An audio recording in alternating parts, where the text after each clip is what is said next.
Weather Service in Mobile has issued a severe thunderstorm warning for South Central Daylight Time. At 4:40 p.m. Central Daylight Time, a severe thunderstorm was located over Summerdale, or near Robertsdale, and is nearly stationary. Hazard, 60 miles per hour wind gusts and quarter-size hail. Source, radar indicated. Impact, hail damage to vehicles is expected. Expect wind damage to roofs, siding, and trees. Locations impacted include Foley, Robertsdale, Loxley, Summerdale, and Silverhill. For your protection, move to an interior room on the lowest floor of a building.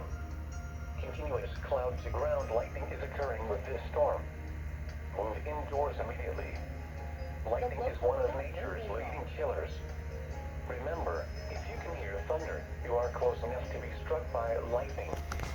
Repeating, a severe thunderstorm warning has been issued until 5:30 p.m. Central Daylight Time for the following county: Baldwin, Alabama.